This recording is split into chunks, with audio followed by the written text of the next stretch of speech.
You're here right now at this moment because tomorrow you want to be somebody greater than the person you are today.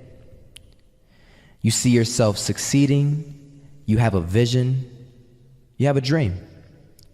Congratulations. You're already 10 steps ahead of 95% of the world.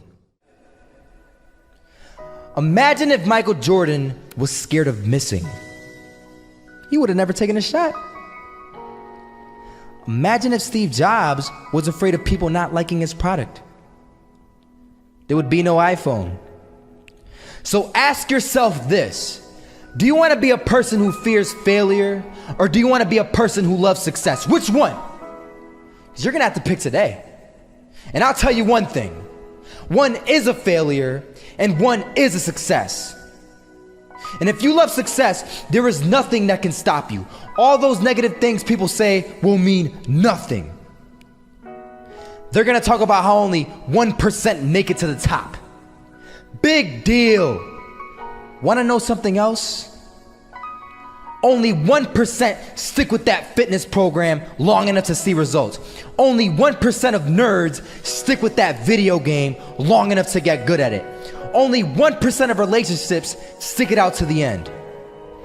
That doesn't mean you have a 1% chance. It just means you can't behave like the 99%.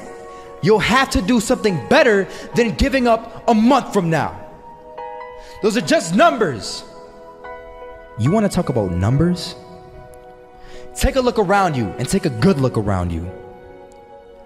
Are you like 99% of the people around you? If you are, then you're in the wrong video, my friend. You have to love success just as much because that's what's gonna allow you to get up and go for it. Being scared to fail won't do anything. In fact, when you love success and you start going for it, guess what happens? You're gonna fail. You're gonna fail 10 times, 100 times, maybe even 1,000 times. But that's okay. Failure isn't permanent. Falling isn't permanent. You get right back up and keep going. And this time, you're gonna be stronger, wiser, and you'll be more driven than ever. And for every 10 failures, you'll land one success. You have to love success so much that you're willing to fail 10 times before you can succeed once. That's how a winner does it.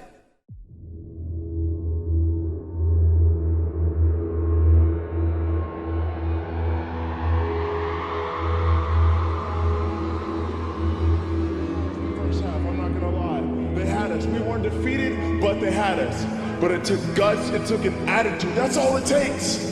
That's all it takes to be successful is an attitude. And that's what our coach told us. He said, hey, it's gonna be tough. It's gonna be hard. You're gonna go out there, you're gonna battle, you're gonna fight, you're gonna do it for one, you're gonna do it for one another. Do it for each other, you're gonna do it for yourself, you're gonna do it for us, and you're gonna go out with this win.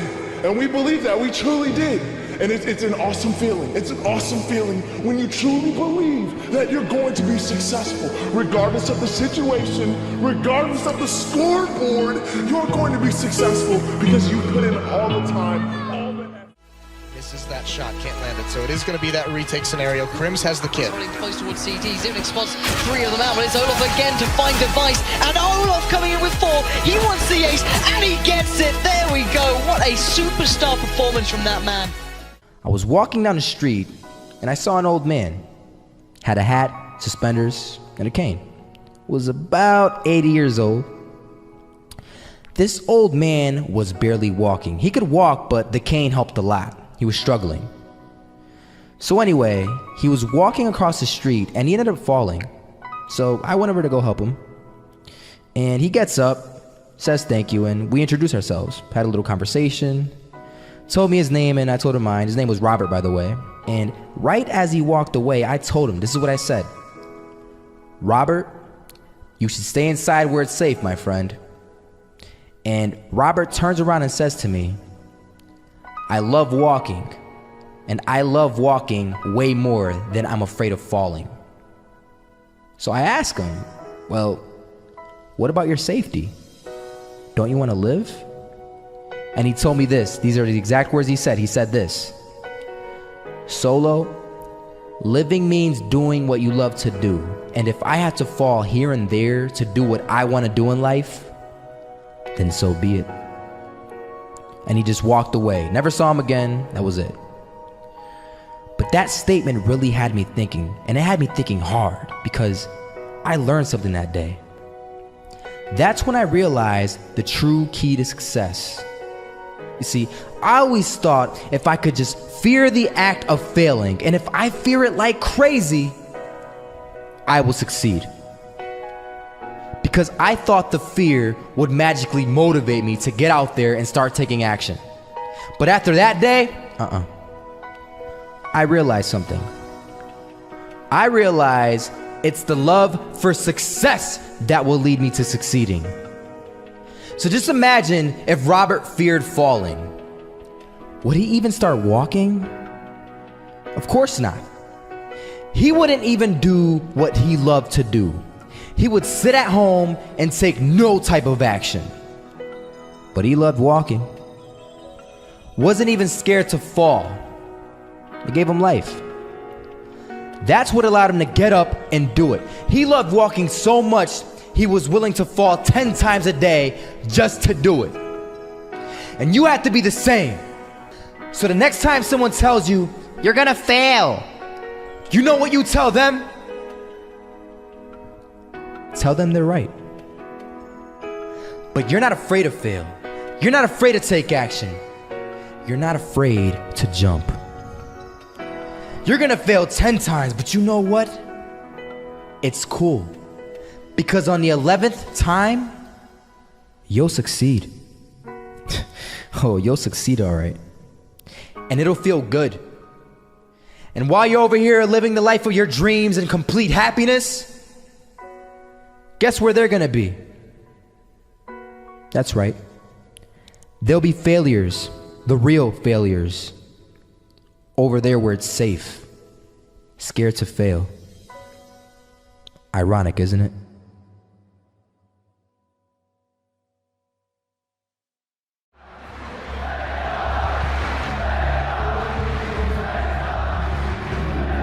In the next 2, 3, 4 hours, however long it takes, somebody will take the long walk down this stage. They will come down here with their teammates. They will take a breath knowing the confetti is ready, knowing they're about to pick up this trophy, and then that is when they will be crowned the Intel Extreme Masters Champions 2018.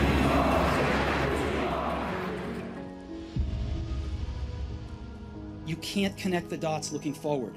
You can only connect them looking backwards. So you have to trust that the dots will somehow connect in your future. You have to trust in something, your gut, destiny, life, karma, whatever.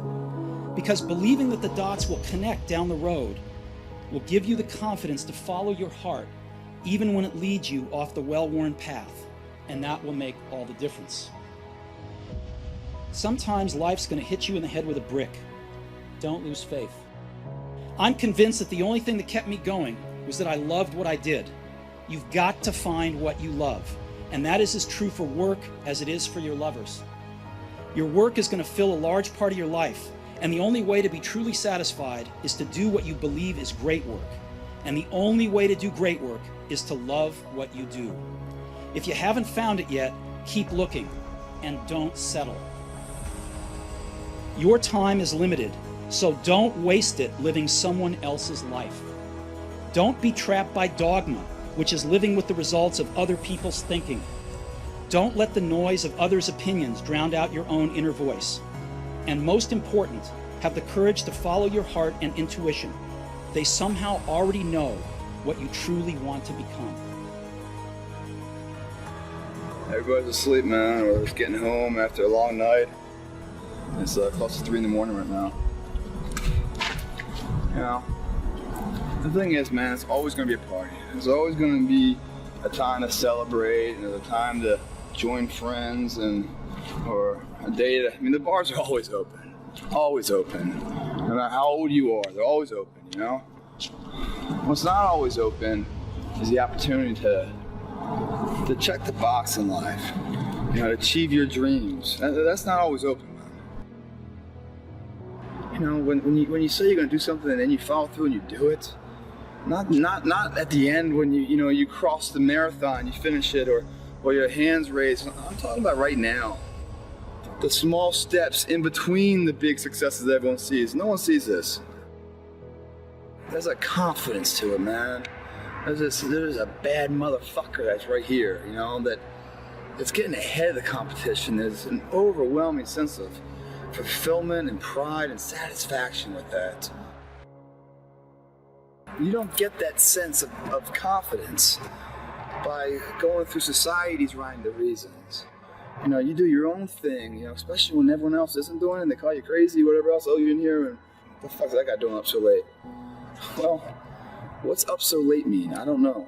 It's the moments in life, the decisions you make on a moment-to-moment basis that add up to be the guy or not the guy.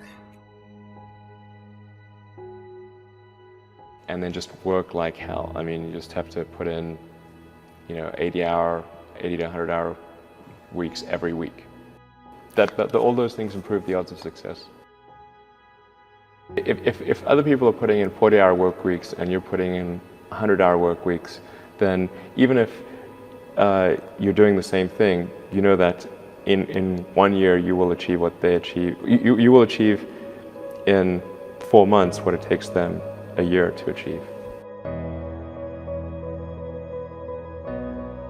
I've looked in the mirror every morning and asked myself, if today were the last day of my life, would I want to do what I am about to do today?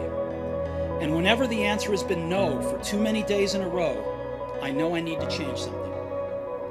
Remembering that I'll be dead soon is the most important tool I've ever encountered to help me make the big choices in life. Because almost everything, all external expectations, all pride, all fear of embarrassment or failure, these things just fall away in the face of death, leaving only what is truly important. Remembering that you are going to die is the best way I know to avoid the trap of thinking you have something to lose. You are already naked. There is no reason not to follow your heart. Stay hungry, stay foolish.